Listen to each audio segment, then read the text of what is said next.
আসসালামু আলাইকুম। SMT blog and কুকিংয়ে সবাইকে স্বাগতম।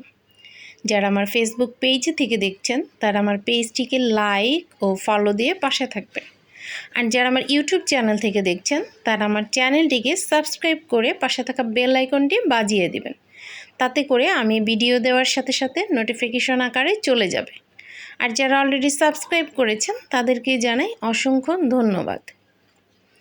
আমের মৌসুম কিন্তু প্রায় শেষ, আর আমটা শেষ হয়ে যাওয়ার আগে আমের আইসক্রিম বানিয়ে নিলাম। এখানে আমি হাফ লিটার পরিমাণ দুধ নিয়েছি, আর 4 পিস পাউরুটি দিয়ে দিচ্ছি। দুধের মধ্যে হাফ কাপ পরিমাণ চিনি দিয়ে দিলাম, আর চিনিটা আপনারা স্বাদের ব্যালেন্স অনুযায়ী দিয়ে নেবেন। আমটা যদি একটু টক হয় তাহলে চিনিটাও একটু বেশি দিতে হবে, আর মিষ্টি আমটা নিলে এটা বানাতে বেশি ভালো লাগে। তো দেখুন, জাল করতে করতে কিন্তু পাউরুটিটা একেবারেই গলে গেছে, আর এটা হয়ে যাওয়ার পর আমি এটাকে নামিয়ে একপাশে রেখে দিব ঠান্ডা হয়ে যাওয়ার জন্য। এখানে আমি একটা আম নিয়েছি। এই আমটাকে আমি ছিলে একটা ব্লেন্ডার জারের মধ্যে নিয়ে নিলাম, আর সেই জাল করে রাখা দুধ আর পাউরুটিটাকেও আমি আমের মধ্যে দিয়ে দিচ্ছি, আর এটা কিন্তু অবশ্যই ঠান্ডা করে নিতে হবে। এখন আমি এটাকে ভালোভাবে ব্লেন্ড করে নিব।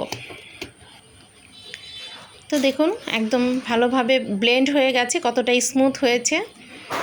এখন আমি একটা আইসক্রিম বক্সের মধ্যে এটা ঢেলে দিব, আর সাজানোর জন্য আমি কিছুটা কাঠবাদাম নিয়েছি।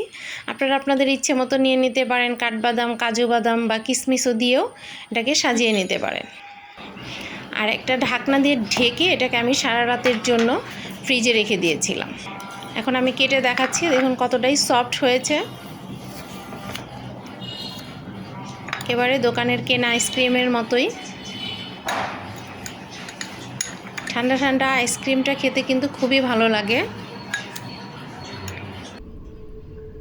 আমার রান্নাটি যদি ভালো লেগে থাকে প্লিজ একটা লাইক করে দেবেন, কমেন্ট করে জানাবেন কেমন হয়েছে, ফ্রেন্ডস অ্যান্ড ফ্যামিলির সাথে শেয়ার করে দেবেন। সবাই ভালো থাকবেন। আল্লাহ হাফেজ।